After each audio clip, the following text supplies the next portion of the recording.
Jæja, gott fólk. Ég held að við förum svona bara að byrja þetta. Það er alltaf svolítið að tæknimálunum að huga þegar við erum með þetta í streymi, en það er okkar motto hér á Skriðuklaustri að streyma þeim viðburðum sem við höfum hér á staðnum. Þess að náttúrulega fleiri. Bara svona sjálfsögð þjónusta sem að höfuðborgarsvæðið mætti alveg taka sér til fyrirmyndar. En í dag þá erum sem sagt við hér með svo litla málstofu sem ég vona að þið taki bara virkan þátt í. Og við svona þetta er svona tengjum við menningarminjadögum Evrópu sem eru svona standa yfir þessa dagana og vikurnar og þeirra þema er svona leiðir í stóru samhengi og við ákváðum að svona aðeins að kíkja á velta á öngum aðeins yfir tengingum Skriðuklausturs hingað og þangað ekki síst vegna þess að við höfum verið og ég er sjálfur búinn að fara og kanna einar 2 leiðir sem ég kem til að segja frá svolítið betur og eftir. Bæði leiðina hér suður yfir Jökul og niður í Suðursveitina og sömuleiðis hér yfir í Gautavík eða yfir á Öxi upp úr Suðurdalnum. Þannig að það er, við köllum þetta svona vörðu, brot og blásnar götur, ákváðum við að gefa þessu titilinn og Steinunn Kristjánsdóttir. Það er langt síðan að hún hefur komið að við skulum bara klappa strax fyrir henni. En ég sem sagt bannaði henni bara að fara, hún var á stjórnarfundi hjá mér hérna á fimmtudaginn og bannaði henni bara að fara og við myndum skella í eina málstofu svona til þess að það er margt fólk hér á svæðinu sem er farið að þyrsta í að heyra frá henni og það er alltaf eitthvað nýtt að frétta af Skriðuklaustri og nýjar greiningar og rannsóknir þannig að hún mun örugglega koma eitthvað inn á það og síðan mun ég þá aðeins líta betur á þessar svona aðalega þessar 2 leiðir og svo koma með eitthvað svona óvænt og safaríkt í lokin líka til þess að velta öngum yfir. En við auglýsum þetta sem svona málstofu þannig að við endilega við skulum þetta er ekki bara hérna einhverju fyrirlestrar og erindi og svo fyrirspurnir eða eitthvað svoleiðis skulum bara ekki tika við það að hafa þetta svona á spjallnótunum þannig að ef það er eitthvað sem að þeirra bara við erum að hérna fara í gegnum þessar glærur okkar að þá bara grípa strax inn í og spyrja strax annars bara gleymist eitthvað og það getur komið eitthvað frjó umræða út úr því. En gaman að sjá svona marga hér í salnum og ég vona það sé fjölgi stöðugt á YouTube-brásinni sem er hérna farin að virka sig í gegnum síman hjá mér. En ég ætlaði að leyfa Steinunni náttúrulega sjálfsögðu að ríða á vaðið. Þannig að gjörðu svo vel Steinunn. Að koma þínu hér upp. Svo er æskilegt að halda þér svona hérna svona, þá hefur þér svona svolítið í mynd og getur notað þessa eða bara róta niður. Já, ok. Kæra þakkir, þarna komið öll blessu og sæl og kæra þakkir Skúli fyrir að bjóða mér hingað. Það var nú ekki flókið ég var ekki pínt í þetta, heldur ég búin að njóta þess virkilega að vera hérna í nokkra daga því að það sé meira en 5 ár síðan ég kom síðast sem er alveg allt og langt síðan þá. Og hérna en eins og Skúli sagði að þá ætla ég að fara aðeins inn á nýtt efni frá Skriðuklaustri. Við erum endalaust að vinna úr gögnunum hérna en ég ætla nú samt að segja að ég er líka með gamalt efni sem ég ætlaði að rifja upp og eins það að ég sé það að ég er svolítið gamaldags líka í þessum glærum mínum svona með við Skúla sem er mjög tæknivendur þannig að við skulum sjá hvernig þetta gengur. Ég ætla að byrja á að tala einmitt þessi tengsl á milli Fljótsdalshéraðs og Skaftafelssýslna, austur Skaftafellssýslu á síðum miðaldum á tímum Skriðuklausturs og þetta vitið þið kannski þegar við vorum að gera uppgötvanir í sambandi við það og ég ætla að fara yfir þessar leiðir en koma aðeins inn á nýjar greiningar sem við höfum verið að gera og enda síðan á glænýjum einmitt niðurstöðum og þá ætla ég að fá ykkur pínlítið til þess að taka þátt í að svara spurningum það. Ég ætla nú bara að byrja. að þetta hafið held ég heyrt áður, ef þið hafið hlustað á fyrirlestra hjá mér, ég er mikið búin að tala um þetta, að klaustur á miðöldum, að þau voru staðsett í alfaraleið, eða svona þessi stærri klaustur, auðvitað voru líka til minni, en svona þessi Ágústínusar og Benediktína klaustur, þetta var Ágústínusar klaustur hér á Skriðu, að þau voru staðsett í alfaraleið vegna þessara hlutverka þeirra að vera griðastaðir fyrir sjúka og aldraða og ölmusuhús og fyrir fátæka og svo gistihús og ég hef nú sagt það að ég held að svona fyrsti hlutin af bygging, eða fyrsta sem var byggt á Skriðuklaustri var jafnvel skáli sem að notaði fyrir sem sjúkraskýli seinna og var svona partur af byggingunni af því að hún hafi ekki byggð öll í einu. Og þarna sjáðu nú stærstu íslensku klaustrin sem voru 9, 14 klaustur voru rekin á Íslandi allt í allt og en svona þessi stærstu og þið sjáuð að þau eru svona hringinn í kringum landið og sem sagt Skriðuklaustur eitt af þessum sem að var, tók á móti sjúkum og aldruðum og var gistihús sem sagt. Og ég bara ákvað að setja þarna inn rekstrartímabilið, þið kannski þekkið þetta 1493 eða 1594, það er svona ekkert alveg ljóst og svo því var lokað siðaskiptin, ég hef nú alltaf talað um 1554, það er þegar konungur tekur yfir setur sem sagt umboðsmann yfir eignir klaustursins en siðaskiptin þau verða 1541 í Skálholtsumdæmi og ég að uppgötva smátt og smátt að klaustrin eiginlega lokað þá og þetta svona síðustu jarðaviðskiptin fara fram með 1541 og það ekki beinlínis eins og klaustur. En ég ætla nú að láta þetta duga, þú voru nú að stoppa mig Skúli að þið ekki talað alveg endalaust um þetta.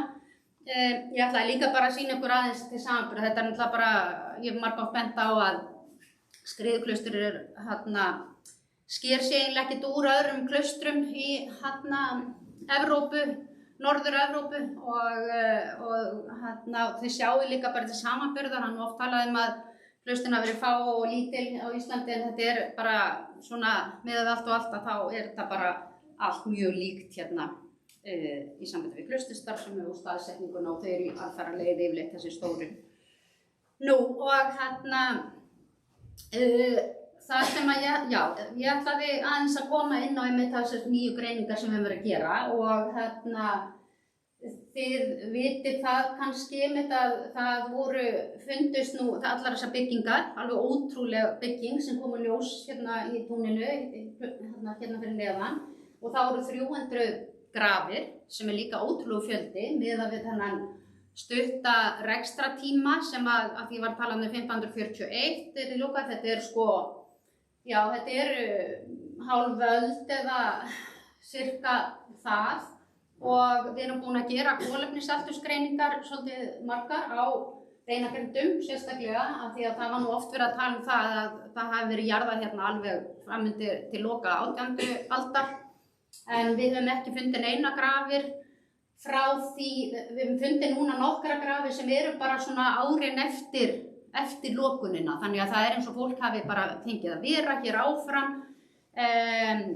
fólk er ekki rekið út á guð og gaddinn og heldur að hafi dáið, og fengið að vera þar og fengið sem sagt greftrun á staðnum. Og það sem kannski, ég hef áður talað um þetta með spítalann líka, að það eru svona áberandi sjúklingar hér næst klausturhúsunum og klaustrafólkið, munkar hér og svo aftur leikmenn og konur, það sem þau sem störfum í klaustrinu og þetta er cirka 150 sjúklingar, 120-30 leikmenn sem eru leikmenn og svo líka fólk grafið inn í kirkjunni og ég ætla að tala um það á eftir. En það sem einmitt að koma í ljós, ég ætla aðeins að fara betur yfir spítalastarfsemina hérna á eftir, en þetta er nú einhver óskiljanleg tafla, ég skil hann ekki sjálfa því að þetta er úr svona ísótópagreiningum, það er búið að kanna hvaðan fólki kom sem að var jarðað þarna og við vorum einmitt að velta fyrir okkur hvort að einhver kæmi nú bara erlendis frá en þetta eru allt Íslendingar og að austan. Það er alveg spurning samt á hvað stóru svæði, en þetta er sem sagt, Greindaklaustrið þjónaði þessu Austfirðingafjórðungi. Ég veit ekki hvort að þið sjáu þarna, til samanburðar eru fólk sem hefur flutt til landsins þarna, þetta eru ísótópagreiningarnar og svo aftur eru þeir sem eru jarðar og Skriðuklaustri eru þarna í einum hnapp og þetta eru Íslendingar. Og það er líka búið að gera DNA-greiningar og þannig að það er bara mjög fróðlegt.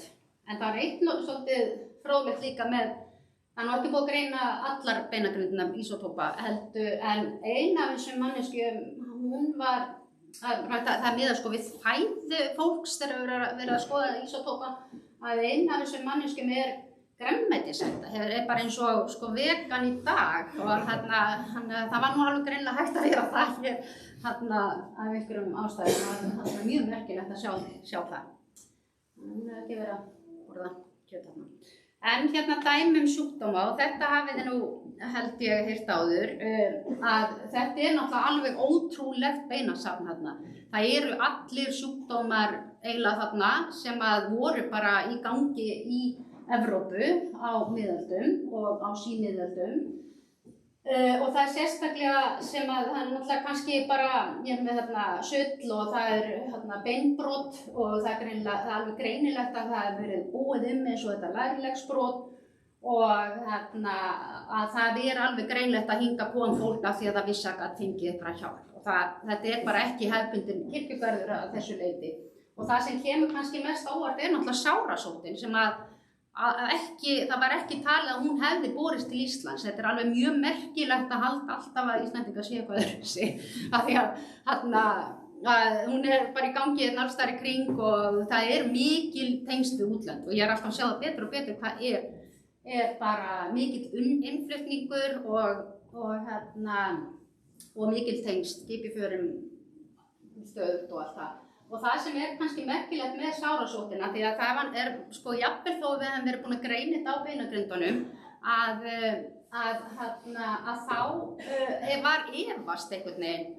Þetta væri nú bara holdsveiki og alls konar einhverjar hef ég heyrt og hitt og þetta, en nú er búin að greina þetta með DNA, sem er náttúrulega bara staðfestingin á að þetta er sárasótt og hún var komin hingað 1500 til Íslands og þetta er bara sami tími og hún að breiðast út með miklum hraða í Evrópu og þannig að vita að þá voru fengnir hingað nú frægastur hann Lazarus sem var fenginn til þess að lækna 100 sárasótta sjúklinga á Íslandi 1525 sem að hann, eitthvað það leyti sem hann að koma. Þannig að það alveg greinilegt. En það eitt merkilegt að því við fundum 19 sárasótta beinagrindur í beinasafninu á þessum 300 sem alveg óbóðslega mikið í raun og veru. En ég tekka fram aftur að það greinilegt að fólk kom hingað sérstaklega út af þess að hérna gat að fengi hjálp og að við vorum með sko sem sagt samanburðarsýni DNA sem sagt með greinilegum sárasóttar einkennum og eins samanburðarsýni úr öðrum beinagrindum og þá fundum við ennþá fleiri. Það nefnilega vegna þess að sárasóttin náttúrulega hún greinist, mér skilst að hún fari síðan bakterían fari úr líkamanum þannig að það ekki allir sem með svona óbúslega einkenni, þessi klassísku einkenni, að þá greinist hún ekki en hún greinist í samanburðarsýnunum sem sýnir það var hérna og það mjög merkilegt og við Skúli vorum nú að tala hérna, við sjáum þessa holu þarna sem mjög svo eitthvað ferköntuð og við vitum það og þetta spurning hvort þetta sé með eftir eitthvað aðgerð og við nú held ég höllumst að því en hér nú, þetta er með lærbroti hér, þessi beinagrind hér. Já. En ég ætla að þetta vera ég alveg að missa mig hérna í tímanum. Nei. Okay. En það ekki bara þessi óbóðslegi fjöldi af sjúklingum eða fólki sem hefur verið alvarlega veikt og það nú oftast talað að sko, fólk hafi bara samkvæmt Jónsbók og þá átti fólk að sjá sína ættingja á miðöldum og þessum við tala hafi ekki verið spítala, klaustrin hafi ekki staðið í þessu en En málið það að þetta sko, þetta bara eins og við sjáum þetta í dag, að það ættingjar sjá sína nánustu veiku svo lengi sem þið geta og þannig hefur það verið og það þannig að þetta svona eiginlega svona tvöfalt kerfi, svo náttúrulega þegar það ekki hægt að hugsa lengur sjúklingana þá náttúrulega var mjög gott þarna miðöldum að geta láta upp á hjálp annars staðar og ég ætla þetta svona blóðtökun blóðin og tekið bara af öllum ýmsum ástæðum og mér skilst að sé nú meira sér gert ennþá í dag sem þar í sér til heilsubótar en það náttúrulega líka eitthvað læknisáhöld en mér langaði sérstaklega, ég fann nú ekki alltaf að setja einhverja mynd sem að gæti sagt eitthvað kvikasilfur en þetta lítið leirkrús sem að gæti kannski tengst kvikasilfur en nú búið að greina sem sagt kvikasilfur í beinagrindum og töluvert mörgum þarna og kvikasilfur var einmitt notað við sárasótt og þetta hljóma kannski alveg fáránlega en kvikasilfur var notað náttúrulega lengi við alls konar lækningar og þetta greinilega innflutt meðal sem að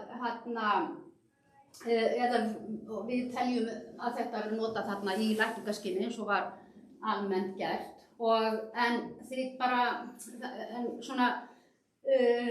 mörgum finnst það kannski fáránlegt og að einmitt vera notað kvikasilfur og ég hef heyrt marga tala þetta fólk dóa af þessu af kvikasilfurseitrun þið vitið og eitthvað og sem getur alveg verið en við vitum það alveg bara nú að dögum bara krabbameinslyf eru hræðileg en það samt verið að nota þannig að við ekki gera lítið úr þessu og við meira sér sjáum á einni beinagrindinni sko svona gróanda í sárinu það þetta að sjá hérna beinin þegar við byrja að gróa aftur þið sáu kannski herðablaðið þarna áðan það svona gróandi í því þó það sé ekki sárasóttar en ég veit ekki hvort þetta sést þarna en þannig að það kvikasilfur í mörgu öðru, til dæmis í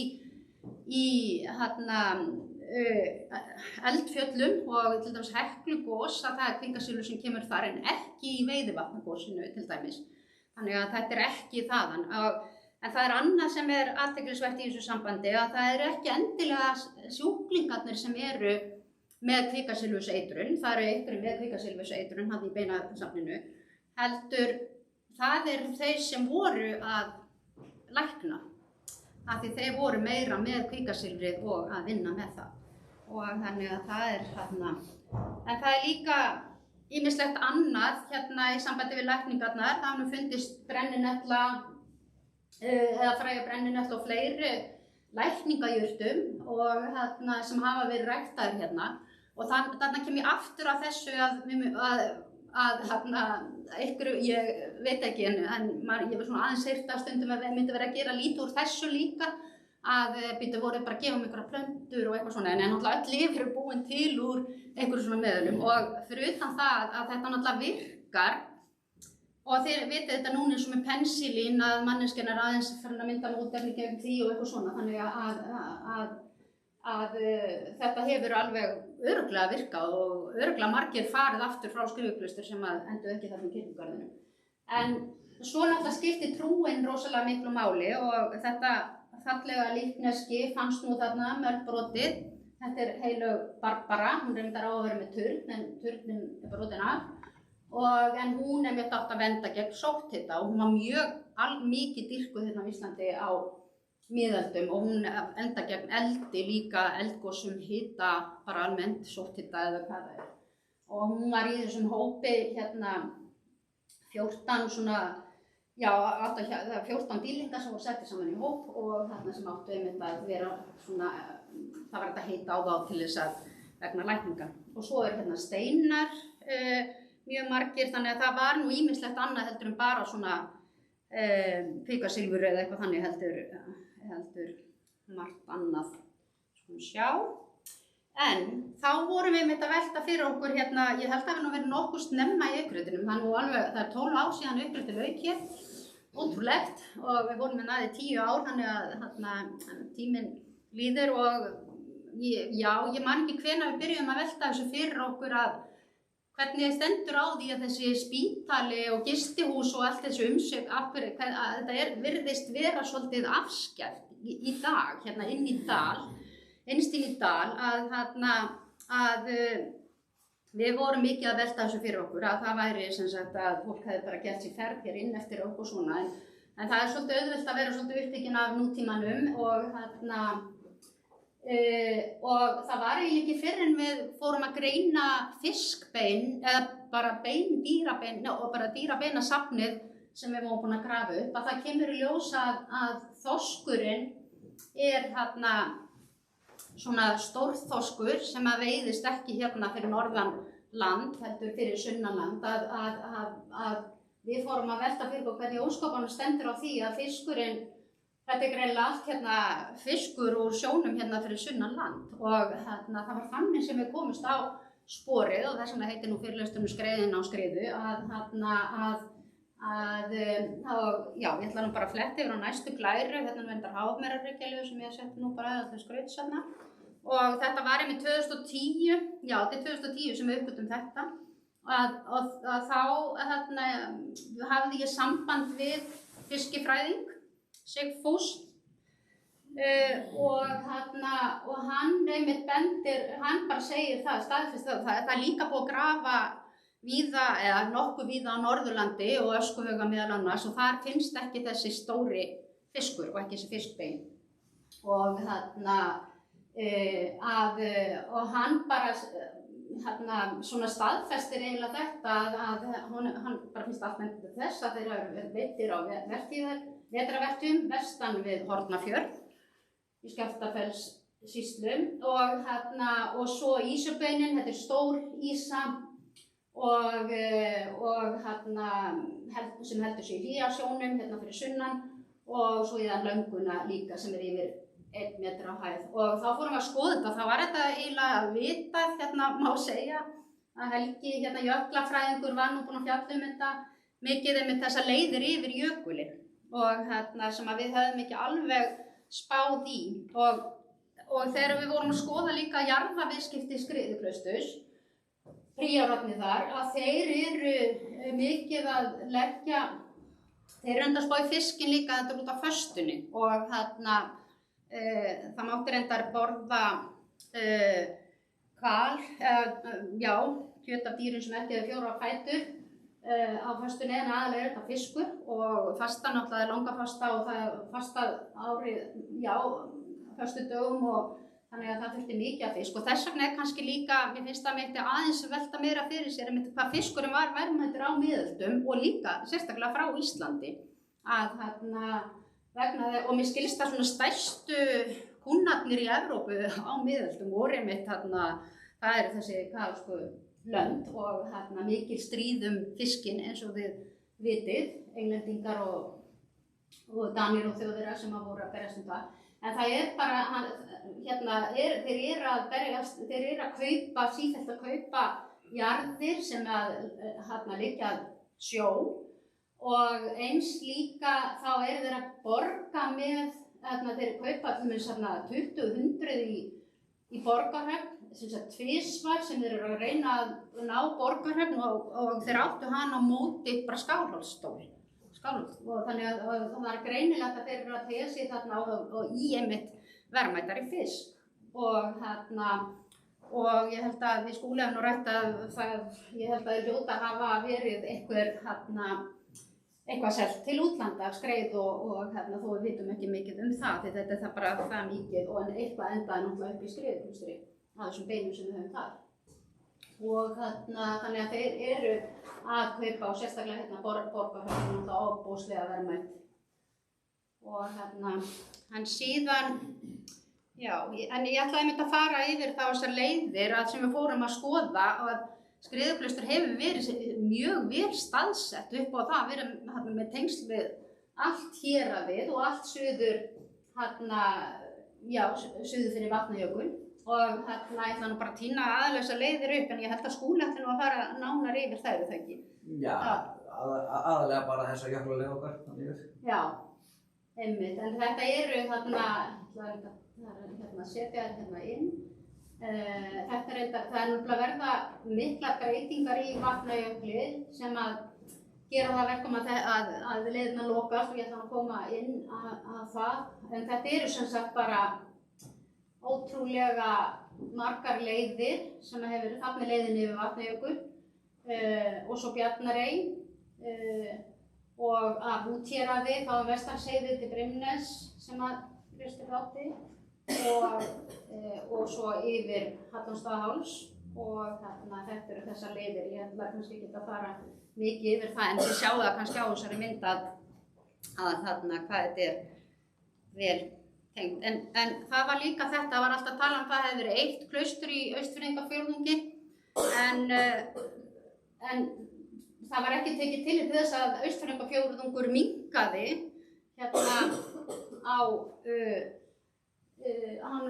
hún var breytt þegar að skriðjöklar lokuðu leiðinni með Vatnajökul og þið sjáðu, ég sá nú bara kortið nú hann inn í glugganum þannig að það voru 3 klaustur í Austfirðingafjórðungi og það var skriðjuklaustur og það Þykkvabæjarklaustur og það Kirkjubæjarklaustur og þetta náttúrulega, þetta sýnir kannski líka þetta samspil manns og náttúru hvað við erum alltaf samofin og maðurinn á áhrif á náttúruna og svo öfugt og en það er sem sagt leiðin yfir lokast vegna skriðjökla og þá breytist þetta og eftir það virðist vera að klaustrið hafi verið svona afskekkt en þetta er á 17. öld sem að byrja þessar stóru breytingar og þannig að frá skriðuklaustrið, þetta er nú bara það sem ég voru að segja, lágu leiðir yfir Vatnajökul, niður á Firði og út á Héraðsflóa og þetta skriðuklaustur var eiginlega fyrsti og síðasti staðurinn sem þú gefur á þegar þú ferði yfir jökulinn sem hefur kannski ekkert verið mjög flókið, ekki eins og maður kannski heldur og einmitt þetta önnur klaustur voru staðsett sunnan jökuls en í sama fjórðungi og Skaftafellssýslurnar tilheyrðu sem sagt Austfirðingafjórðungi fram til 1783 en það voru þá fluttar í Sunnlendingafjórðung.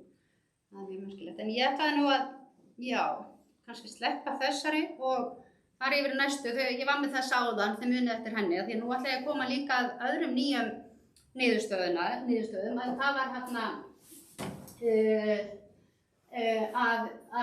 einmitt þetta ég var að benda á sem ég finnst mjög athyglisverðar niðurstöður, gætu breyst ef við gerum fleiri greiningar, að fólkið sem var jarðað við skriðuklaustur, það var sem sagt að koma þeim svæðum sem það tengdist. Og þannig að það er mjög fróðlegt. Og þá hef ég aðeins verið að velta fyrir mér hverjir þetta og svona. Og ég veit það að reglubræðirnir voru jarðaðir austan við kórinn. Ég er nokkuð viss um það. Það er sem sagt þeir eru ekki inn á þessari tengingu, sem sagt hér. Og af því að til dæmis þar var einn með gullhring sem nú bara príorarnir voru með gullhringa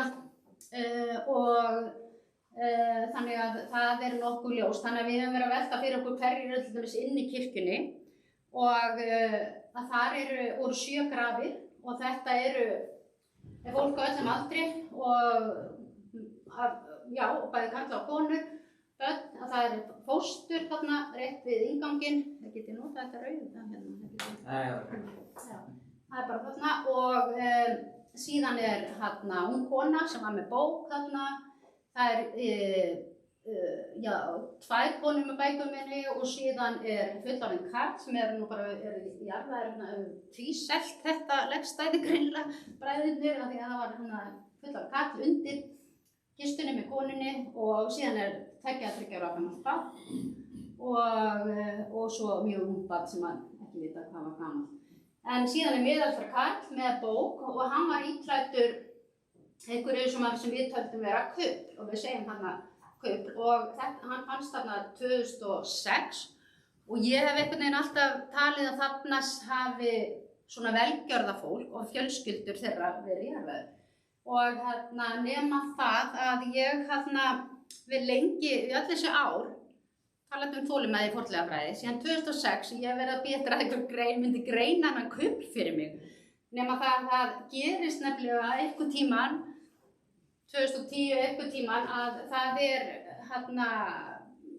það var reyndar doktorsnemi sem var að skoða sem sagt ýmsa málma í samhengi við fornleifar og kemst að því að þessi kupl er ofin líka úr bronsþráðum, að þessar bronsþræðir í honum og annar sem var að gera greiningar, hann kemst að því að það ísbjarnaskinn, hann finnur sem sagt ísbjarn, já það var einmitt akkurat bara 2006 held ég og ég man vel eftir þetta sumar komu 2 ísbjörnir til landsins og ónefnda konu dreymdi það að 3.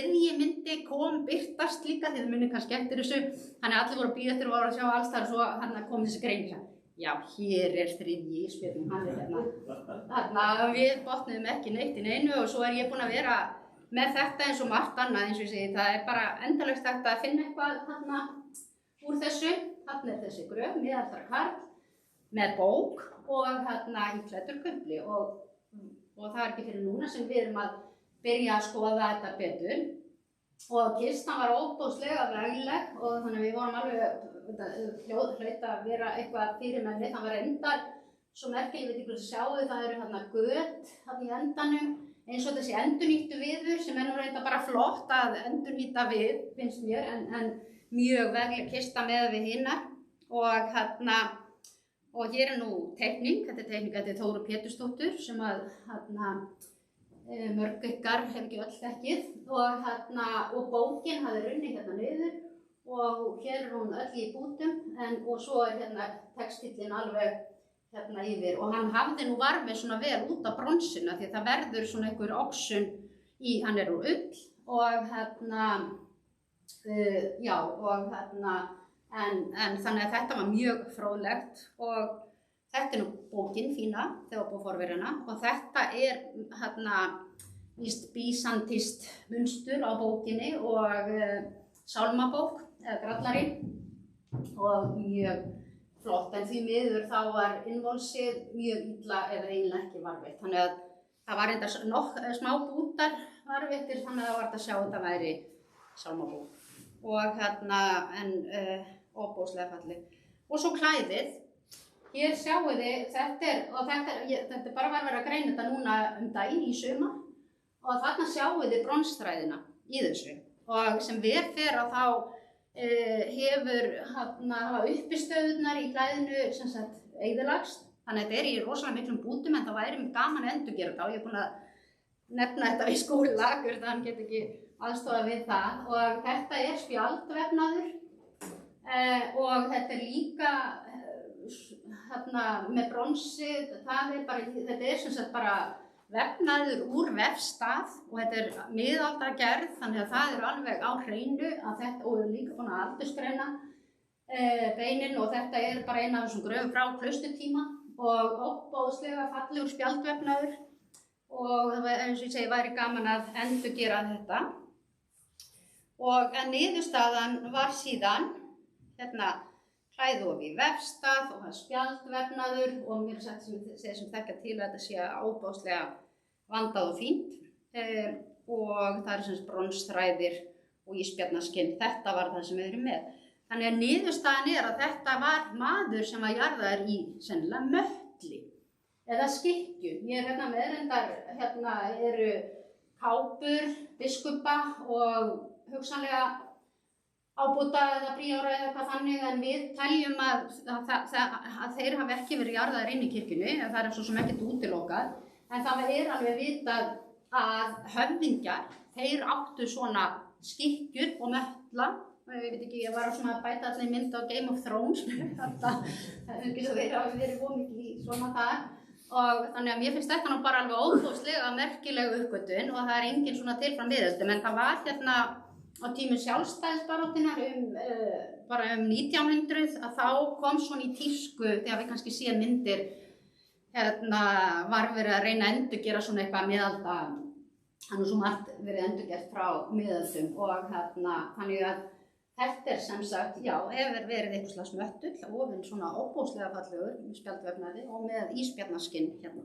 En Steinunn, getur þetta ekki bara að vera eitthvað höfðingi að gera því sem að við gaf klausturinn í jörðina og jarðaði á staðinn? Þetta spurningin nefnilega sem kemur næst. Ég ætlaði að biðja ykkur, þetta að enda við ykkur að taka þátt í þessu. Háttsettur maður, hefningi úr Austfirðingafjórðungi, af því ég verið að horfa mikið eins og þú hérna bara á héraðið og eitthvað svona. Nú erum við búin að stækka ramman og þetta alveg niður í Skaftafellssýslur sem að við getum farið það. Þannig að ég bara að velta mig hver var hann og hvaðan kom hann. Ef þið vitið einhverja stórhöfðingja að þá væri það gaman að heyra það. Hvað sagði þú? Giskar á ykkur bara hérna á héraði en ekki, varstu með eitthvað nafn í huga okay. En já, þannig að þetta er... Skýrkjarnar Rakel sko, sem að ég bráðar eitthvað. Já, þetta náttúrulega, það er eitt líka í þess að það væri gaman að aldursgreina, það er að aldursgreina íspennaskinnið og ullina. En náttúrulega þegar að vera aldursgreina með kolefnisaldurgreiningum sem það er eftir að nota í þessu, þá náttúrulega sýnir það aldurinn á efniviðnum. En það samt þá erum við komið með einhverja vísbendingar og oft er nú ullin ekkert geymt lengi þegar hann er verið að vinna úr henni. Þannig að það mætti alveg gera það og það hefur komið einmitt í ljós að hlutir gengi í erfðir og þetta er eins og bara með kumlin að það er mikið að erfðagósi í þeim. Þetta er ekki, það er stundum alveg sprungun í gripir en líka bara gamlir. Þannig að Hrafnkell Freyskoði, ég alveg stýð á hugmynd að ég bara kalla eftir fleirum en ég ætlaði að fara að enda þetta, ég held að þetta er síðasta glæra mín og bara þakka innlega fyrir mig og þakka aftur Skúli fyrir að bjóða mér.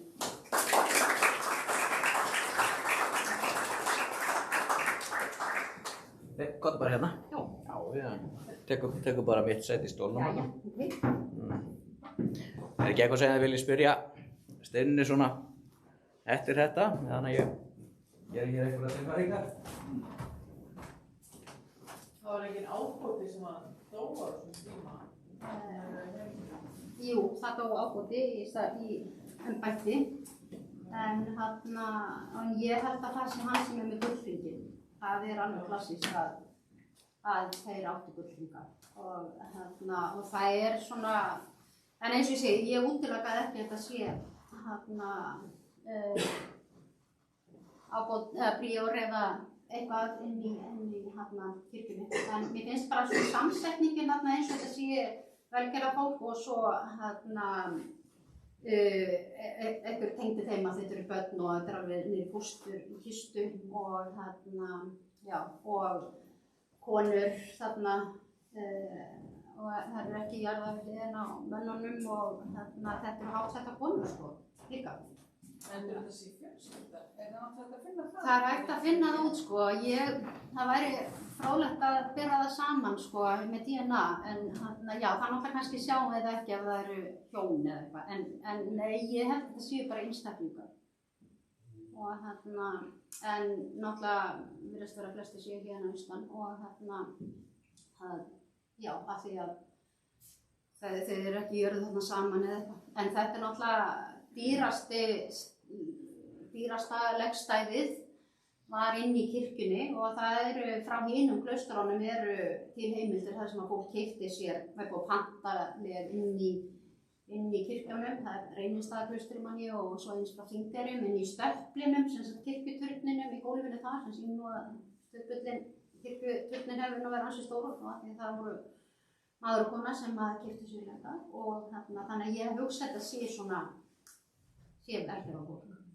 Það er mín ágiskun og afkomendur eða einhver tengst. Syndaaflausn með því að það? Fengur við ekki syndaaflausn með því að koma svona mála í kirkjunni? Jú, það ætla ég vona. En það voru, vistur það þétt grafið þetta? Já. Ekki staflað? Nei. Það er nú pláss sko? Já, en hann var nú greinlega stækkaður sko.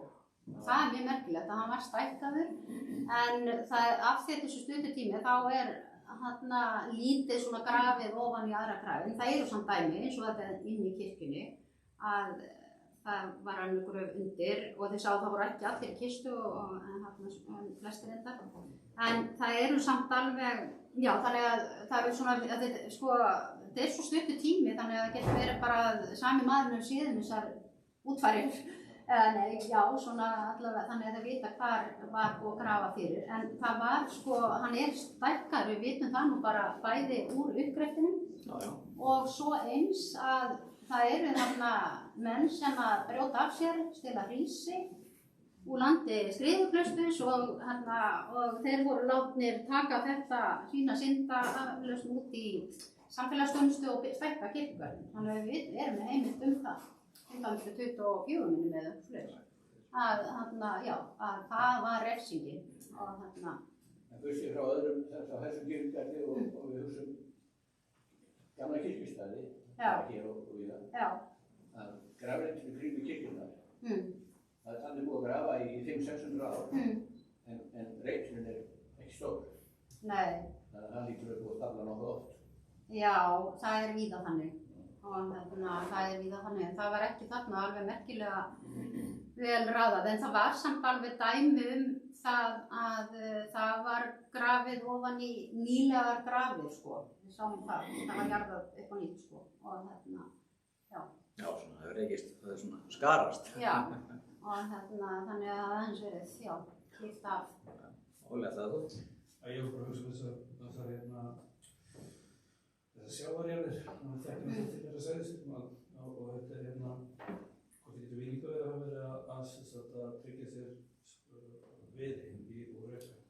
Já, alveg örugglega og við sjáum það bara því að kirkjan vígð sko 1512 og hún í byggingu, greinilega alveg þangað til og það verið að bæði kaupa við og ég tel það tengið það við kirkjuna því svo dettur þetta niður þarna eftir. En þetta eru rosalegi businessmenn, myndi ég segja, þeir að sækjast eftir verðmætustu jörðum, það sem ryki og það sem fiskur og að eldast við þær, kaupa og selja. Þetta gengur út á. Selur og hvalur og fugl og egg, þetta verðmætið dálítið mikið við ströndina. Já, þannig að það Áttu Héraðsskóga kirkjan? Nei, áttu ekki klaustri upp á Héraðsskóga? Átti helmingasand þarna. Já. Áttu líka Reykjanes Skálanes. Já. Trausti? Já, takk fyrir síðleistur. Hérna grafið nýlega gröf.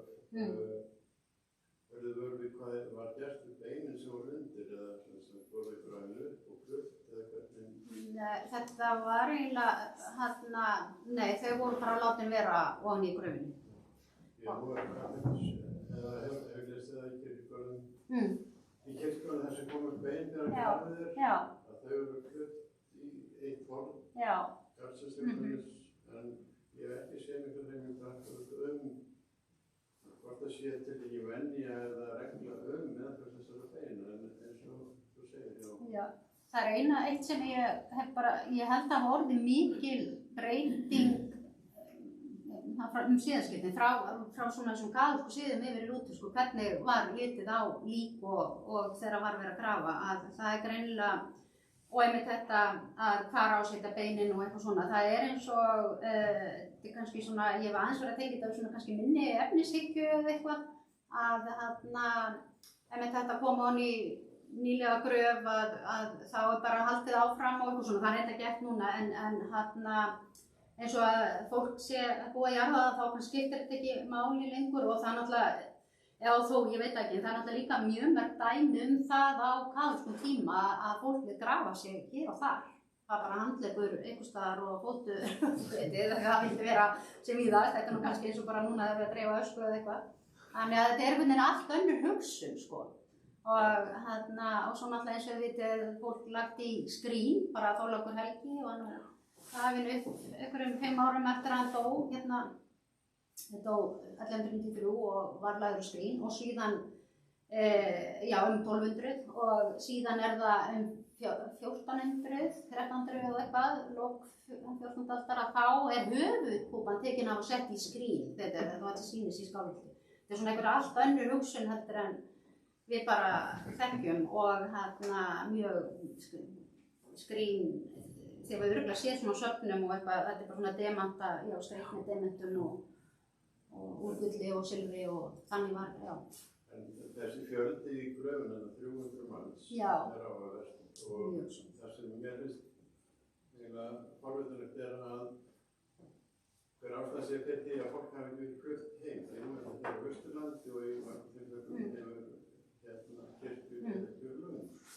Þannig að akkur þar, fólk ekki flutt heim eins og venni var síðan. Nei, það mikil breyting þetta og það alveg greinlegt að eitt sem áberandi þarna í þessum kirkjugarði miðað við aðra að þetta eru bara svona einstaklingar. Það eru sko börnin og svo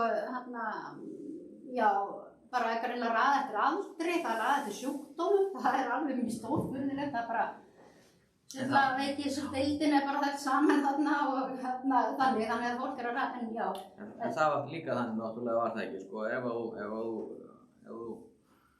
þú lést í klaustrinu, þá áttur vísan legstað þar, sem þú þurfti sennilega ekki að borga fyrir, já. Nei, ég hugsa nefnilega ekki en það var deilt legkaup, sko, en já, fólk bara reglubræðin og skriðu voru skylduð til þess að jarða skjólstæðinga sína, en svo hefur hugsanlega verið komið með einhverja vegna þangað til grefturinnar vegna þess að það greinilegt hérna á Íslandi og þetta þekkt líka í nágrannalöndunum að þeir sem dóu með of veðlegum hætti eða já að það var farið með þá í klausturkirkjugarðana og þar til dæmis Þorgilsskarði fluttur í Munkaþverárklaustur ekkert mjög langa leið en allavega og svo mann eftir konu sem fyrir norðan sem drukknaði, þetta frægt mál, drukknaði í á, mann ekki alveg smáatriðin í þessu en hún sem sagt jörðið Munkaþverárklaustur og það mikla deilu út af því að einhver heimakirkjan hennar vildi fá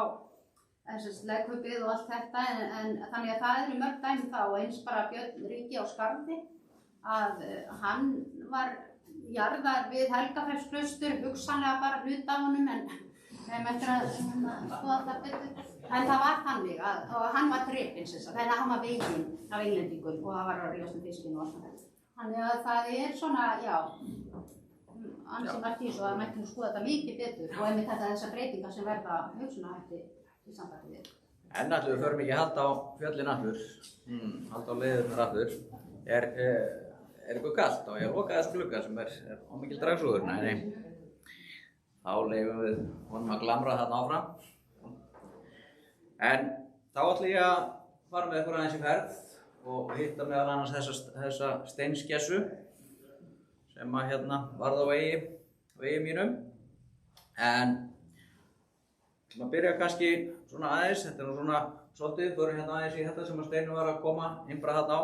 Hérna þetta kort sem við erum hér alla daga með upp í glugganum hjá okkur frá 1734 sem að hann Knoff sem að tók við af Magnúsi Arasyni, nágranna Steinunnar á Barðaströndinni sem var mikill kortagerðarmaður og vísindamaður í byrjun 18. aldarinnar og var að teikna upp Ísland en drukknaði síðan í þeim leiðangri og þá tók þessi Knoff við og hélt áfram með það og við náttúrulega þekkjum þessa leið hér á milli. Ég verði þarna í útsendingarstjóri líka í leiðinni og síðan eru þessar sem að Steinunn brá upp áðan líka og þetta eru svona kannski þessi tveir staðir sem ég ætla þá að koma aðeins betur inn á í mínu, það er að segja Gautavík og Hálsahöfn og hérna sama kort nema þetta kortið eins og það birtist í ferðabók Eggerts og Bjarna í 1780 það ekki?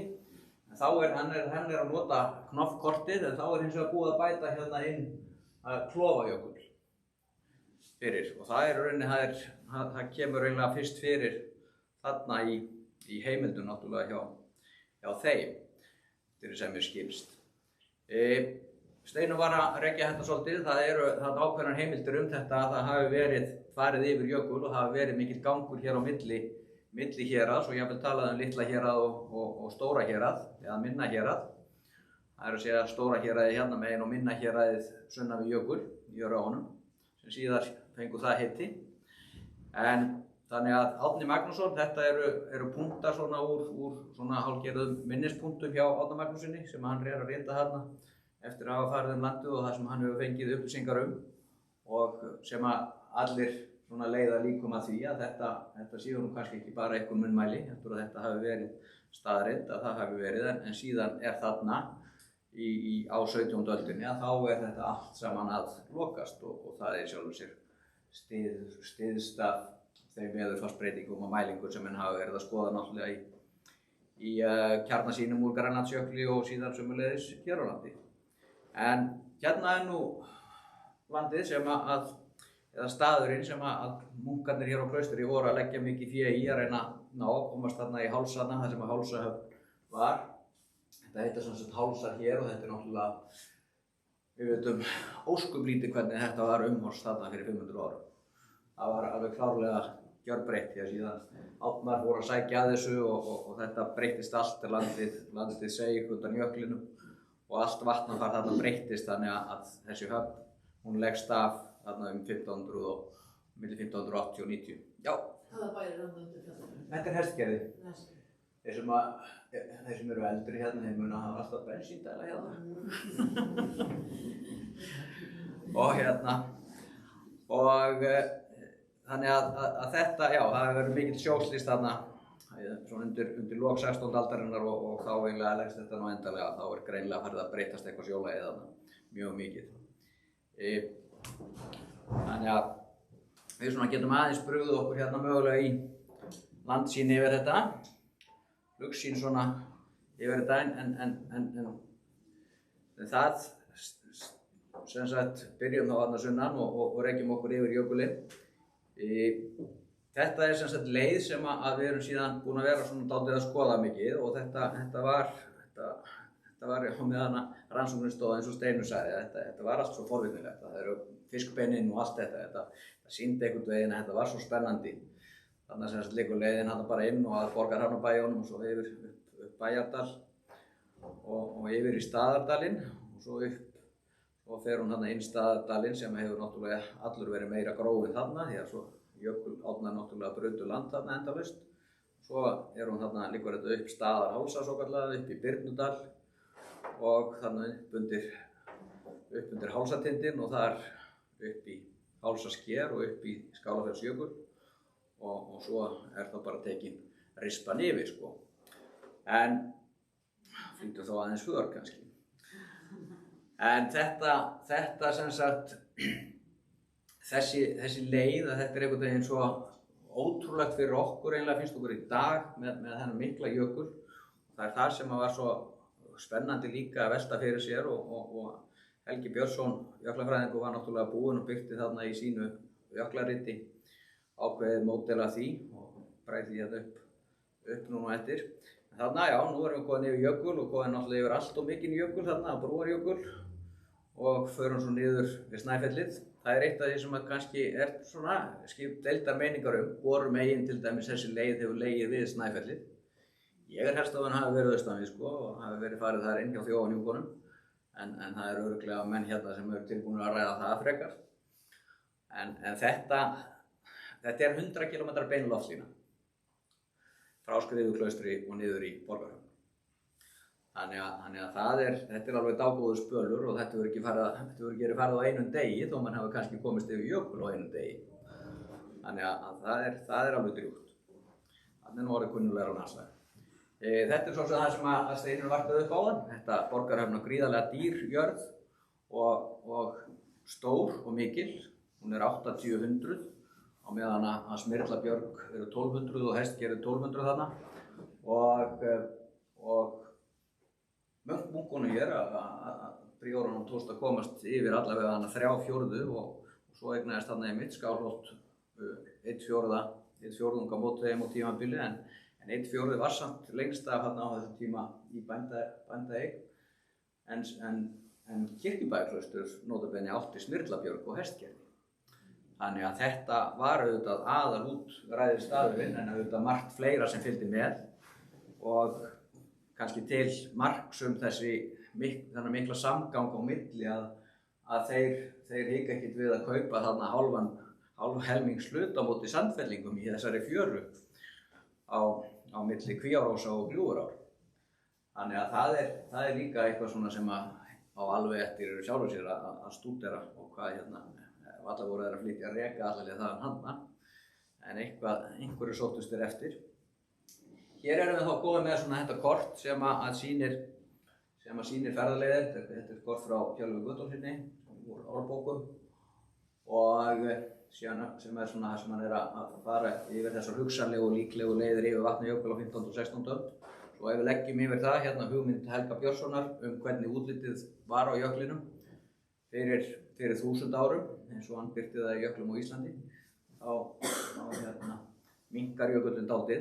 En svo fórum við þarna í ákveðið verkefni með Jarðvísindastofnun Háskóla Íslands sem að vinir Vatnajökuls styrktu. Það var sem sagt doktorsverkefni hjá henni Louise að búa eða keyra reiknilíkan, búa til og keyra reiknilíkan sem að þá var að reyna að finna út hvernig jökullinn gæti hafa litið út fyrir 1000 árum og 900 árum og svona. Og þarna er svona eins og líkanið vildi meina að það er að segja bláu útlínurnar hérna, ég veit ekki hvort það sést nú alveg, en við veitum nú svo sem hvernig hann lítur út nokkurn veginn og hvað hann fór langt þegar hann var stærstur. En þetta er sem sagt úr líkaninu og reiknilíkanið gaf þá upp að hér hefði bara hreinlega, Brúarjökull er náttúrulega eins og við vitum, hann er svo ungur og það hefði þá bara verið ekki meira enn í 1000 metra hæð að fara hérna yfir Breiðubungu á leiðinni til Suðursveitar. Og náttúrulega hægt að fara þarna kannski einhverja 20-30 kílómetra lengra inn eftir Vesturðarófann. Kannski leit hann svona út fyrir 1000 árum, kannski leit hann bara svona út fyrir 1500 árum.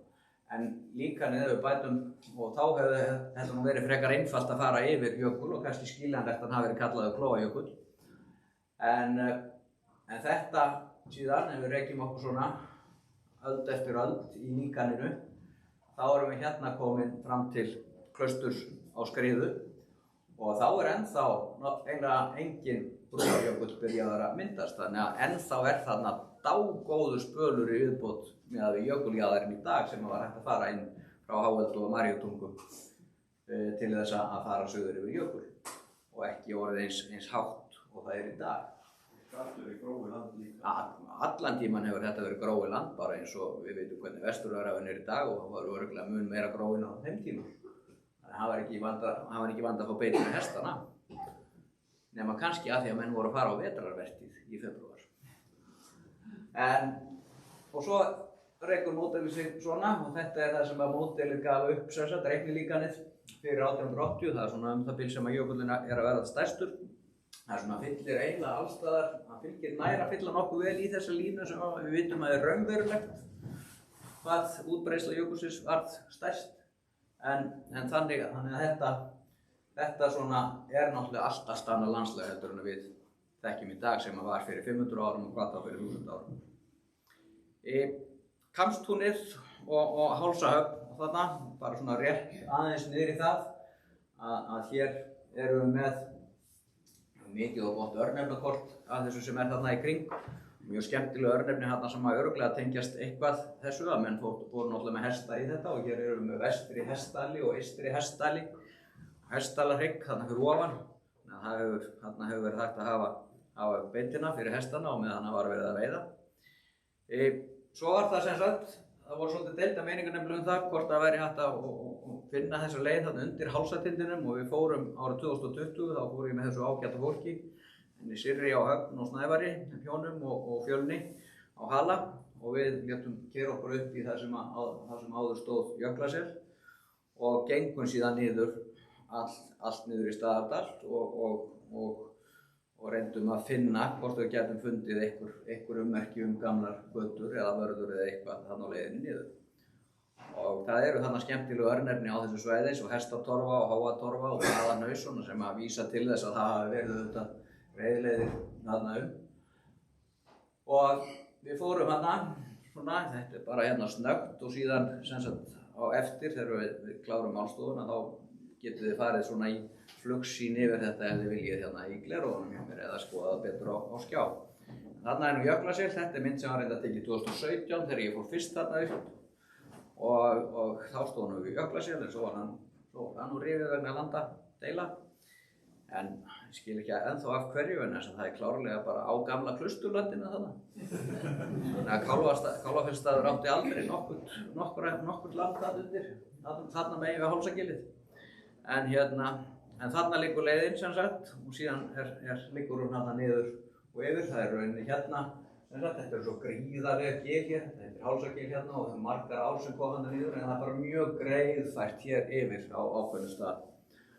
Og svo svona héldum við nefnilega að kannski leiðin hefði, þannig að hérna sjáum við svona aðeins, þetta er stórfenglegt landslag og jökullinn náttúrulega búinn að taka allt þarna af efst þarna í þessu og þarna erum við svona í þessum háls, það sem heita Hálsasker og kannski hefur það nafn komið út af því að það var jökullinn var þarna, hann stóð einhverja klettabungur upp úr jöklinum og síðan þetta er svona leiðin og bara býsna aflíðandi og ekkert mál að fara með hesta þarna og lest.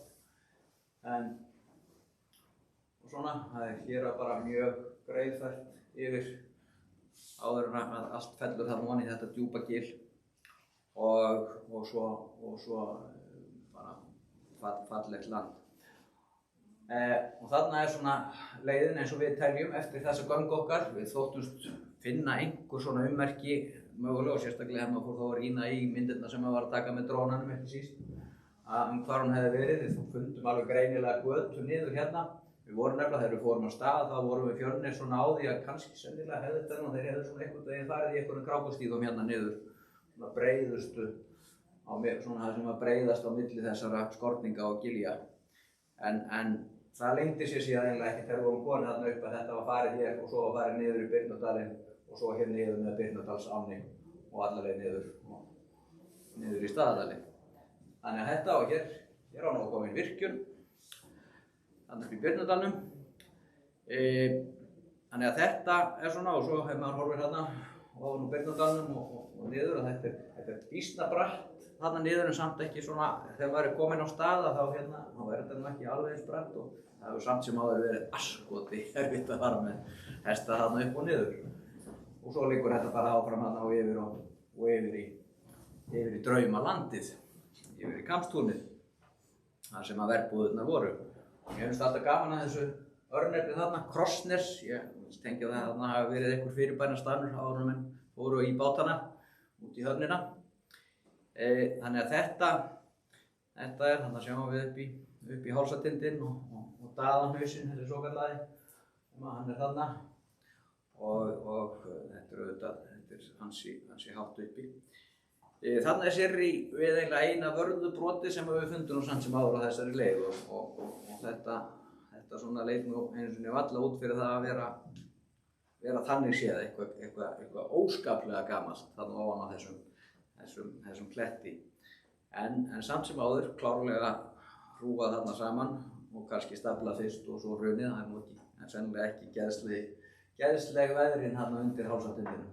En það eru auðvitað þessar heimildir það að það hafi fundist skeifur og eitthvað fleira en því miður þá fundum við nú enga skeifuna.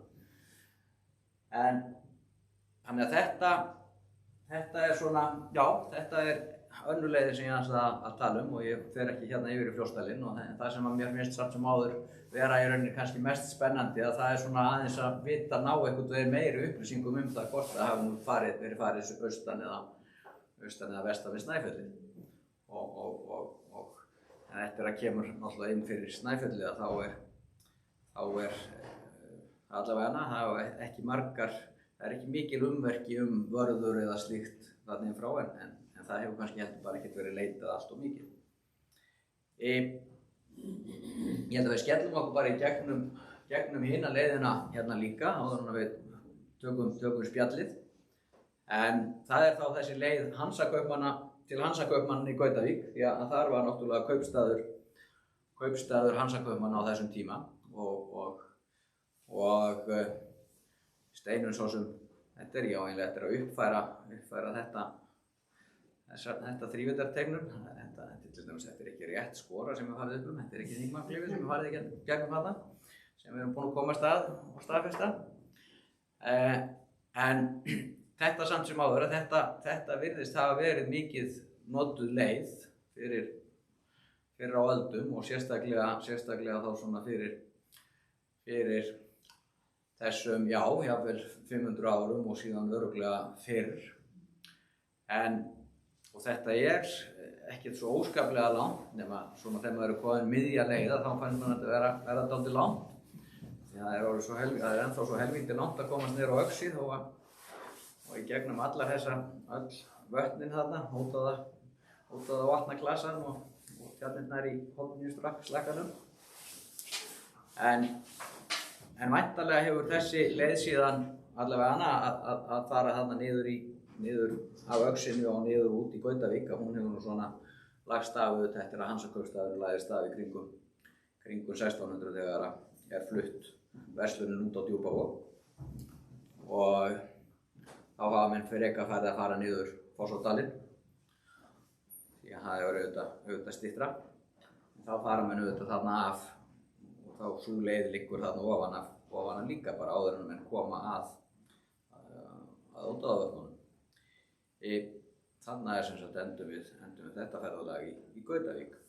Við fórum semst í ágúst í fyrra nokkur saman í ferð yfir. Það átti nú að reyna að koma mér á hestbak, en ég þverneitaði því og heimtaði sexhjólindi mig. Þannig að sem að ég held að hafi komið sér ágætlega því að þau gátu þá bara riðið á hestunum eins og þau vildu. Og meðan ég var að þeysast út og suður til að ná einhverjum myndum af gömlum minjum. En það eru ákveðnar heimildir þetta sem kannski ekkert allt og mikið en það þarna Friðrik Eiríksson sem var fæddur 1857 fór þessa leið einhvern tímann 1895 þegar hann var á Víðivöllum ytri og lýsti því í grein sem það er hægt að finna. Þarna eru hins vegar mikið af áhugaverðum örnefnum þó að vanti nú þó að sé óskaplega fátæklegt af örnefnum eiginlega þegar maður er komið samt sem áður þarna upp á þetta hálendi hér á milli. En enga síður Þingmannaklifið hér inn í Suðurdalnum og Búðatungur og Hvíldaklettar og fleira ferðamannavað. Síðan er þess að deilur bótarhnjúkinn, hvort að það var þessi Þingmannanúpur sem kemur fyrir í fornum ritum. En hérna svona getum við farið þetta á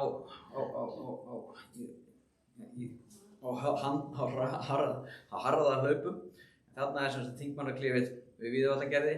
Þetta er sneiðingur sem hefur verið lagfært náttúrulega fyrir sér og þá hefur þetta verið alveg þokkalegasta leið fyrir hesta og svo er þetta í rauninni svona skái sem liggur þarna í landinu. Bara, þetta er í rauninni sko áframhaldið af Tröllkonustígnum í jarðfræðilega sem heldur þarna áfram upp og upp í gegnum þessa jarðlagastafla og gera það að verkum að þetta er bara þokkalegasti vegur.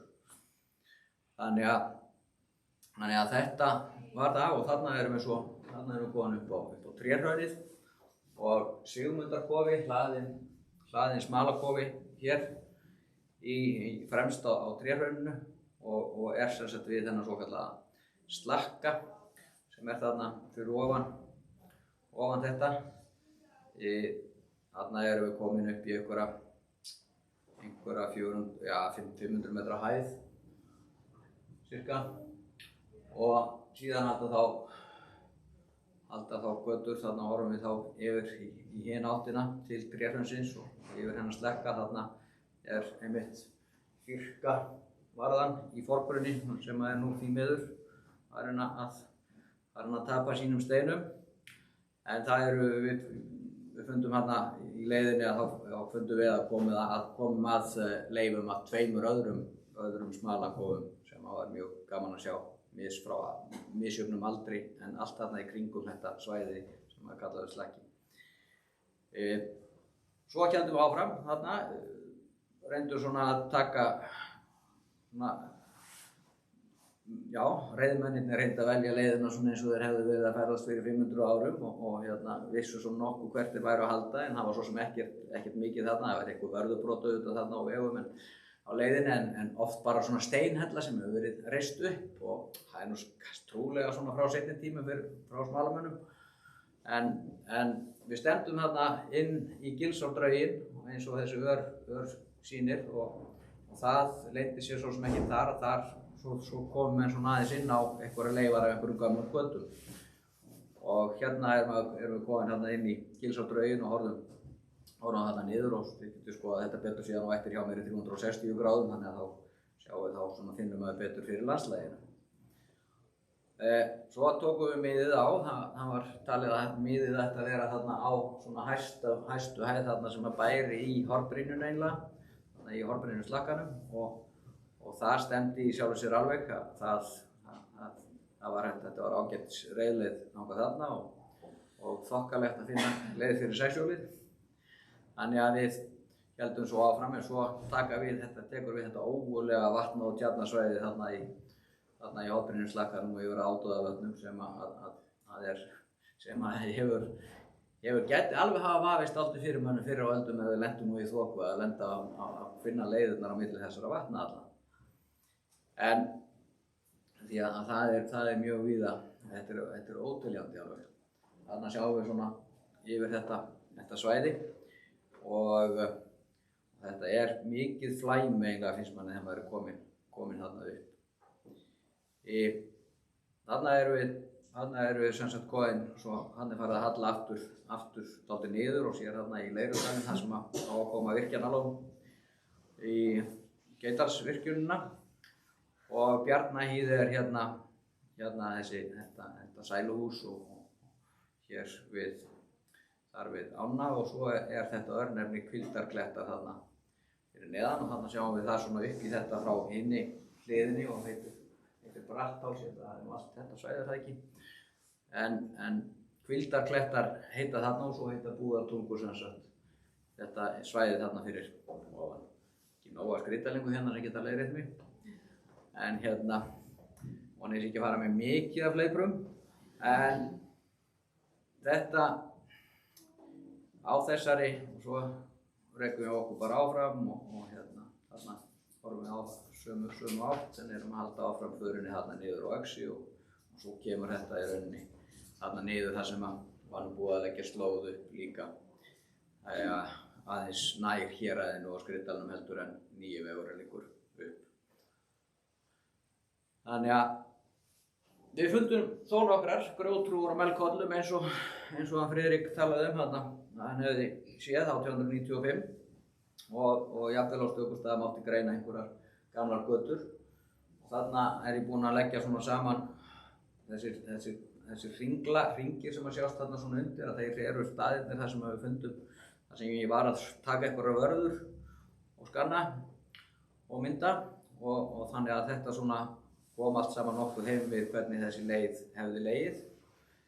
Þarna hittum við steinskessun okkar aftur, hún er sem sagt hérna upp á þessum í Gilsárdraugunum, upp á þessum fallega hól þarna og það hefur verið gott að ríða sandana þarna í Gilsárdraugunum og fara þarna upp og við þóttumst greina þarna gamlar götur í kringum þetta er gott kennileiti þarna á þessu svæði og já, þetta er ekki bara gert af náttúrunni, ég neita að trúa því.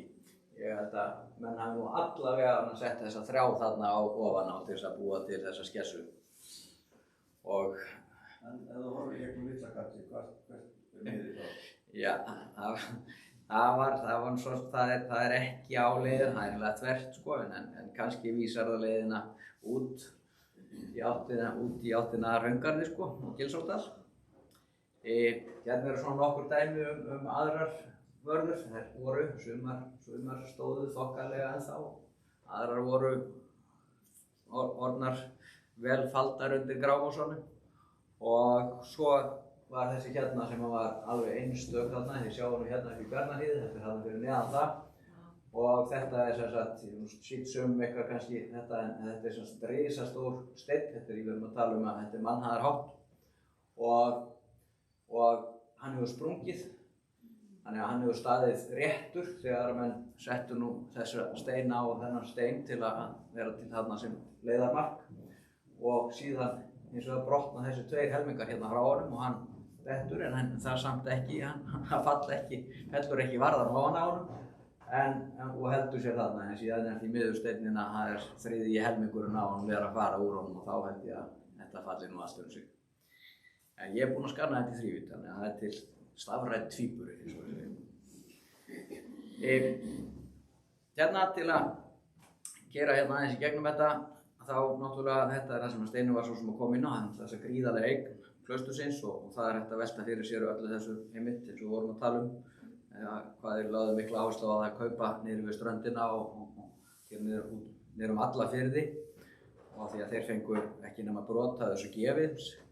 Það er líka hægt að velta fyrir sér svona eitthvað samhengið, þarna er búið að teikna sem sagt inn á út frá meðal annars einu góða verkefni sem var 1996 og 7 fornar ferðaleiðir á Austurlandi að búið að teikna þarna inn svona þessa fornu ferðaleiðir sem þar er verið að tala meðal annars og þá sjáum við, þá fórum við líka þegar við vorum búin að setja það saman með jörðunum sem Skriðuklaustur átti þá sáum við að stundum átti klaustur bara báðum megin við og ég hef nú aðeins svona verið að spekulera með það hvort að gat verið að klaustri hefði verið að innheimta vegtoll líka svona fyrir að menn fengi nú að fara yfir Hraundalsvarpið til dæmis.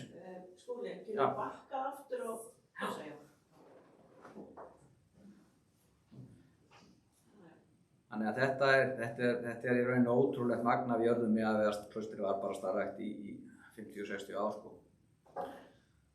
Og miklir fjármunir og margar skepnur sem að fóru hér manna á milli og klaustrið lét af hendi til að eignast sumt af þessum jörðum. Þá komum við hérna svona aðeins að rúsinu í byrðsendanum áður en við förum þá inn í spjallið. Hérna er nú svona þessi skipting lands í Fljótsdal á 16. öldinni, þar sem að þetta voru svona fjórir landeigendur eiginlega. Það var klaustrið og svo var það Kristur og svo var það kirkjan og svo voru eiginlega ekki nema 2 jarðir í bændaeign, Víðivellir ytri og Glúmsstaðir.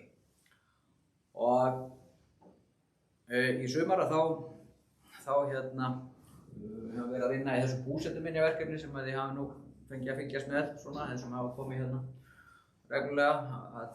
Við erum verið að skrásetja og reyna að ná að mynda og þrívíddarskanna jafnvel svona minjar vítt og breitt dalinn og síðan hefur verið svona fikra okkur aðeins á upp í brúnirnar og í sumar vorum við að því meðal annars.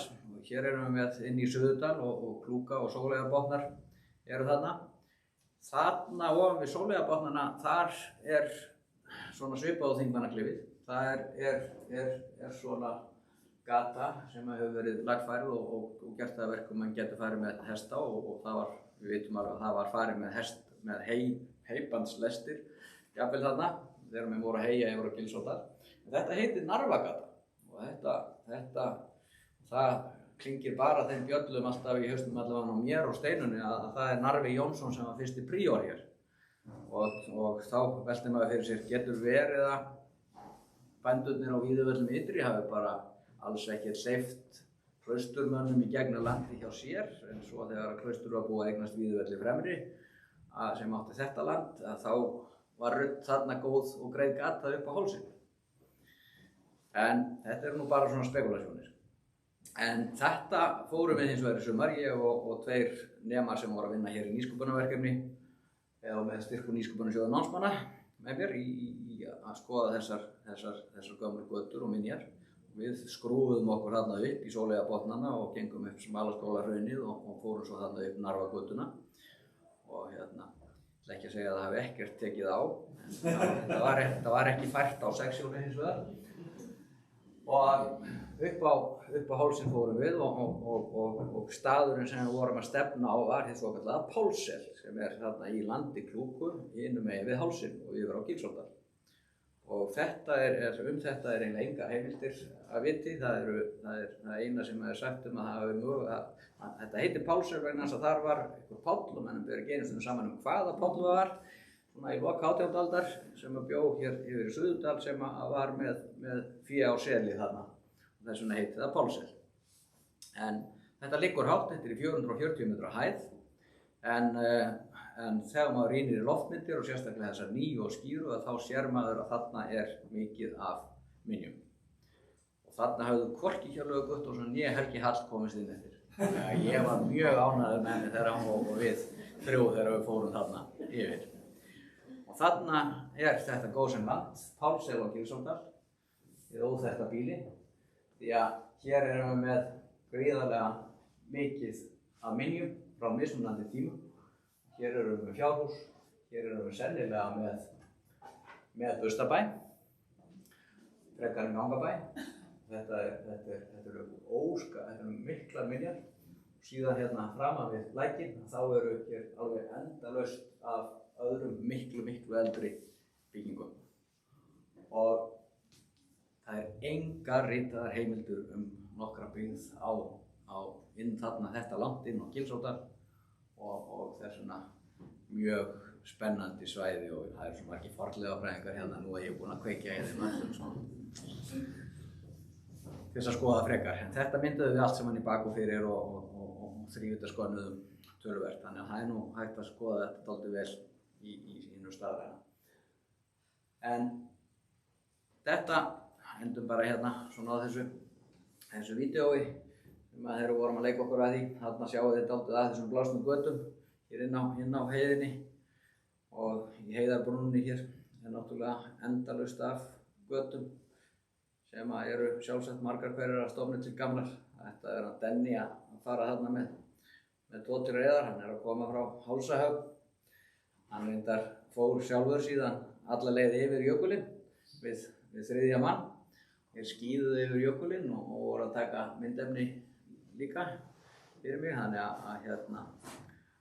að það er svona búið í rauninni að fara eiginlega alla þessa leið og til mikið af myndefni og að eiginlega þarf að fara að drífa því að búa til einhverjar litlar heimildarmyndir í kringum þetta. Hvað voru þið lengi í Gautavík? Við fórum bara yfir Oxi, við höfum hinn helminginn eftir. En það var alveg 12 tíma ferð sko. Þetta er 2 daga sólarhringar kannski? Já, það er enda kannski heita hvíldarklettar þarna, ekki að ástæðulausu og búðadungurnar. Það getur eitthvað vísað til þess. En þetta nú held ég að við ættum bara svona taka spjallið, en hérna þetta er sem sagt svona ég get boðið ykkur síðan upp á það að fara að kíkja eins og hérna í Þingmannaklifið og svoleiðis í þrívíddinni og hérna þannig að Eru hleðslur þarna í? Já, eflaust sko, en það er mikið hruni náttúrulega í þetta og þetta var sama í Narfagötunni sko, þetta er náttúrulega bara endalaust hreinur í þetta þegar er ekki hreinsað og þarna hefur kannski ekki verið hreinsað í 300-400 ár. Hérna liggja göturnar alveg upp á Pálssyni? Götur, það liggja Er engar götur? Jú, það liggja götur við Pálssyni sko, það gera það sko, eftir dalnum. Við áttum óskaplega erfitt með að finna einhverja götur þarna svo sem niður af hálsinum og að því. Það var ekkert. Já. Nei, ég var bara þessar leiðir yfir Jökulsá niður í Gautavík, það er búið að grafa í Gautavík og til dæmis leirkerinn sem finnst þar og okkur Skriðuklaustri eru mjög lík, þetta er bara sama, þannig að það eru brennlega tengsl. En ég ætla að vara með mér, getur eitthvað lagt mat á hvor leiðin er auðveldari og svona. Þetta eru ólíka leiðir að fara yfir jökul og allt það en það virtist vera svo, það er ofta erfitt að ferðast á landi sko. Ég veit að ég er náttúrulega engin hestamaður eins og komið fram, þannig að hérna, það er erfitt að mæta það en ég held að þetta hafi nú til þess að gera sko eins og við segjum nú oft með leiðin yfir jökul á þessum tíma og meðan við það ef þetta líkan er að segja okkur eitthvað það hvernig þetta var og maður hafi aldrei þurft að fara nema þetta voru ekki nema kannski 10-20 kílómetrar sem var verið að fara yfir á jökli og ekki nema 1000 metra hæð sko, núna þarf að fara í 1400 metra hæð sko, ennþá til að komast við það. Þannig að þetta held ég ekki verið stórmál sko, nema náttúrulega þetta að klöngrast niður eitthvað svona einstigi og brett þarna niður frá hálsatindinum, það hefur ekkert verið þægilegt að teima lest þarna upp hálsana sko, með skreið. En það voru kannski en að vera leið, þegar maður fara eitthvað miklu yngri. Það var líka alltaf það eins og við vorum að tala áðan að fólki fannst þetta kannski mjög bara flott, frábært, við erum bara En líka þess tíma voru hestarnir miklu minni og það voru burðarhestar. Það voru ekki reiðhestar sem var búið í dag. Það voru alltaf skemmt. Þetta voru miklu vöða meiri hestar og öðruvísi og voru í þjálfun allt árið. Við erum með töluvert af hestabinnum hérna og sem erum verið að skoða núna. Verður fróðlegt að sjá hvað kemur út úr því með tilliti til þess sem þú ert að segja sko. Mjög fróðlegt. En ég var líka bara spáðið með þetta við erfirnar og þarna þá sérstaklega príjarana þessi kaup á jörðum og þeir eru bara, það er engin tilvílan að Arvi held ég var valinn hann í upphafi til að taka við þessu nýja klaustri því hann er alveg bara ótrúlegur þegar hann byggit upp og hann í þessu bara fáið tekjur og allt þetta. En ég ætlaði nú líka bara að bæta við það þegar ég var nú að tala um þetta þeir hafa verið svo mikil businessmenn og þarna er að sækist eftir þessu jörðum en það er þetta náttúrulega sem konungur að sækist eftir hann vill ekki sjá neitt af þessu drastlið nema alltaf bræðir það sem var hægt að bræða en jarðirnar er þetta náttúrulega fyrir konungsútgerðina sem hann startaði, kom í gang allt land og það er nú nýlega bók konungsútgerðina og mér finnst nú lítið svona að tala hann og hún leggst nú af 18. sinn að til dæmis álögur á leiguliða á þessum jörðum, þær jukust fjórðung eftir síðaskipti. Konungur sem stóð meira heldur en Klaustrin og mér finnst það nú bara ansi merkilegt. En þetta var til, þannig að konungur var að sækjast eftir þessu út að líka fiskinum. Það nú búið að vera að stríða út af fiskinum lengi. En eignaðist þá konungur algjörlega Borgarhöfn að bæði Skriðuklaustur og Skálholt? Nei, þeir áttu þarna fjórðung bændur og komust síðan held ég yfir 50% í mann rétt á móti kongi. En það náttúrulega, en þarna 1600 sko, þá er þetta náttúrulega bara, þá er þetta ekki höfn lengur sko. Nei, það var náttúrulega rekin. Já, það var rekin og silungur og allt og þetta. Já, neklingsverðmyndum var sko, kannski, já. Og svo verða þarna seinna með tölvöld að strandi skúta og annað þegar frakkarnir það. Já. En var ekki líka æðardút sem var hérna? Hvað sér þú? Var ekki æðardút sem var svo líka? Já, mannst þetta að segja það lítur að vera. Man ekki hvað er talað um dúntekju, en það lítur að hafa verið, það er ekki ný uppfinning. Já. Og ég að spyrja þetta hálsel. Já. Það þú talað Gilsá dalinn þannig. Já. Eru einhverju menjar aðrar? Það eru minjar sem þarna bara mjög undarlega á dalnum svona bara hérna svona svolítið á ská hérna á móti það sem er svona eiginlega bara svona beint á móti Skjögrastöðum. Það sem það er talað og það sem eru minjar alveg einhvern fornbýli og sem það er kallað á hálsi. Það er einhverja sögursagnir að þar hafi búið seinast einhver innsettu maður en óskup lítið annað og aðra sem sagt Gilsárdagvöllurinn hérna hinum með hálsinn er bara dularfulli dalurinn okkar sko. En auðvitað lágu götur þarna inn Hraungarðinn sko, inn á þessa þjóðleið við Hornbrynju. Það er náttúrulega alveg á hreinu og kemur með að segja fram í Vilkinsmáldaga varðandi Valþjófsstaðakirkju að það segir hreinlega að því að Valþjófsstaðakirkja á ítök í skógum við Skjögrastæði eða þarna á milli Buðmungavallarár og hérna Gilsár og þar er tilgreint að það ítak nái sem sagt að nái upp að götum þeim sem liggja fyrir ofan alla skóga. Þannig að þarna eru einhvers staðar gamlar götur, blásnar götur. Þetta er bara að greiða staðan að fá svo sem. Já, þetta er allavega ekki sel, sko. Þetta hefur ekki verið sel, en þetta er bara svo skrítið að þetta er ekki í Jarðardal, það er ekki einskisgetið í Jarðardali 1703 og það kemur hvergi fyrir neitt bíli yfir á Gilsárdal sem að hefur þó klárlega bara verið þarna einhvern tímann.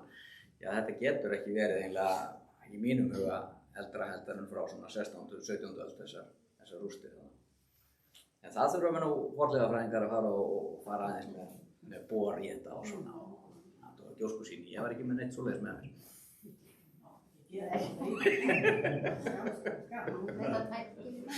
Þess vegna var ég ekki með það með mér, sko. Já. En það er ekki fornbýli sem er ekki staðsett, sem við tala í einhverjum... Nei.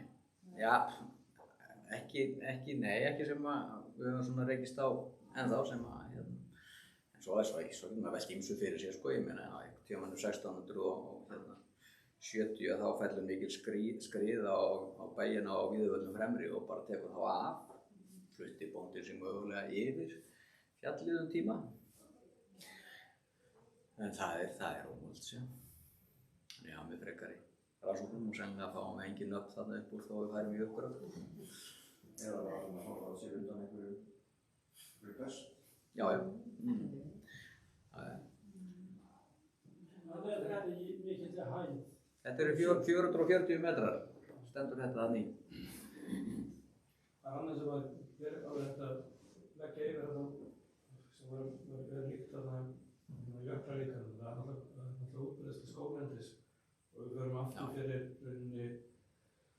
aftur fyrir hérna klaustrið og bara það þegar fólk heim á land og þá er þetta ólíklegt að það er eiginlega bara logískt að fólk hafi farið upp úr kerrinu til þess að fara landið. Göturnar hafa kannski bara myndast þar líka. Já. Tímalaust. Nú er bókin sem hún nefndi Steinunn, hvað sagði hún héti? Hún nefndi ráðan bók, eða sem við rítanum. Konungs. Já, ég er að reyna að muna hvað hún heitir eitthvað út á brún, sem að þetta er eitthvað svona örnefni brún á Suðurnesjum sem hún heitir út á brún, með stórum staf þá. Og svo konungsjarðir. Hún heitir Haukur, ég er að reyna að muna eftirnafni sem að skrifa hana, en hann fjalla mest Suðurnesin, en er samt að fjalla konungsútgerðina og svona þessi dæmi sem hann tekur hann Suðurnesin, það má bara yfirfæra þetta á landið. Ég sé þetta bara eins og þingreklustur, það er strandir og út á Skaga sem eru alltaf til jarðirnar og konungur tekur það yfir og þessi konungsútgerð allt manns. En já, út á brún, það er örnefni brún. Það eru margar leiðirnar og þetta var gott framtak sem var unnið þarna í lok síðustu aldar með fornar ferðaleiðir á Austurlandi og gott rit úr því sem það er svona að fara að færa yfir í hið stafræna form. En þetta en allar vörðuleifarnar og vörðubrot og annað á þessar götur, þetta er smátt og smátt að hverfa núna sko. Þannig að þetta er svona eitt af þessum menningararfi okkar sem við þurfum einhvern veginn að ná betur utanum og við kannski gefum ekkert allt og oft gaum sko. Mér finnst til dæmis, mér finnst alltaf að vera að skrifa svona hálfkærislega vörður bara, almennt svona. Það sé stór hluti af þessu séu bara eitthvað sem að krakkar voru að hlaða þegar þeir stóðu við fé og annað sem voru einhverjir kallar sem voru að sýna hvað þeir voru góðir hleðslumenn. En það náttúrulega einhver svona vörðubrot eins og þetta eins og skjótið upp á skjáinn. Þessu sem ég var að sýna ykkur ljósmyndina af áðan, að sýna ykkur hérna þrívíddarmyndina af þessari einstöku vörður sem stendur þarna upp á þessum klofna steini.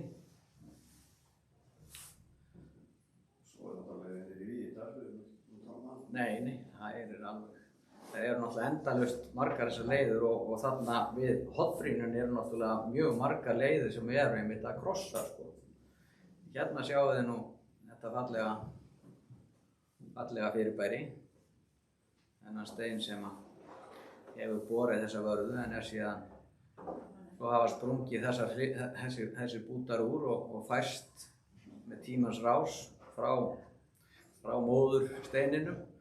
Svo er allt á fallanda fæti og þetta er alveg að fara að klofna endanlega.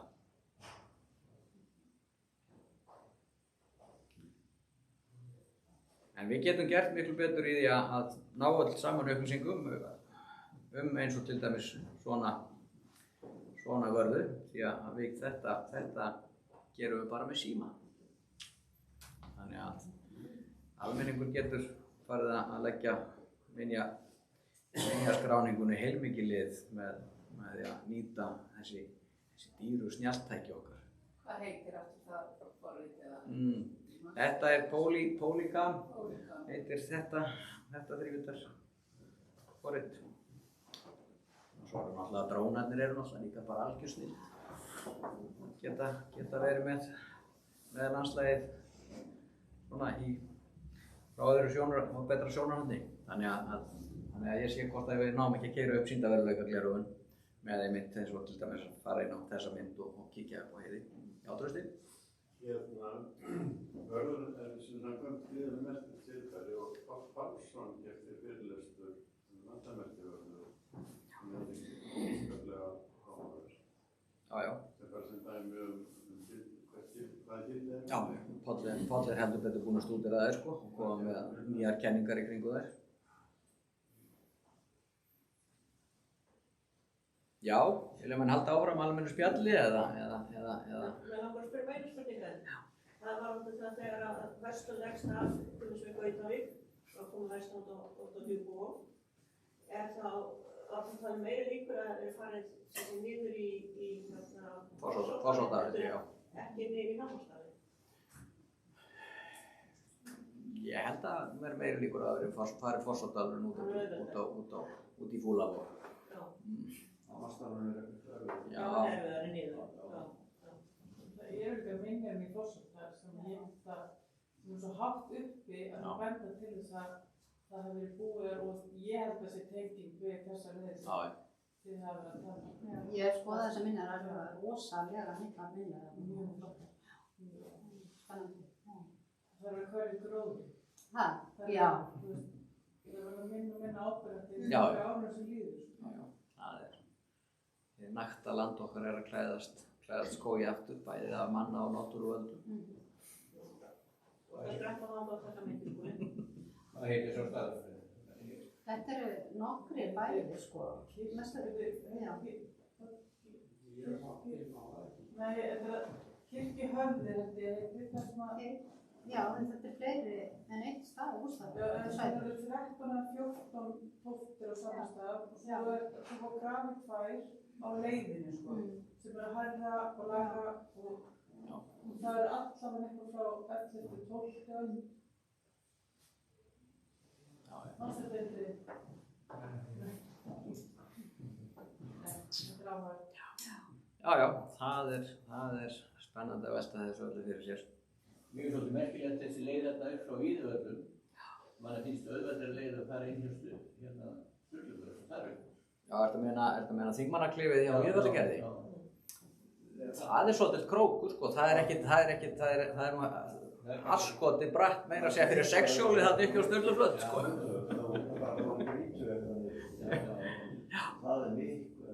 Það er miklu brattara, sko, af því að berggangurinn hann býr til bara þennan skásneiðin katt upp og Þingmannaklifið er partur af honum, sko, sem heldur svo meira að segja áfram og alveg þarna upp að trérunum.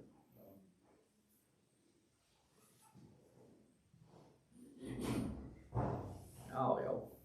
Heyrðu, þá hérna segjum við þessu bara lokið, en við verðum hér áfram og hérna, Steinar har reyndar ná flugi einhvern tímann eftir rólitið, en við þökkum bara kærlega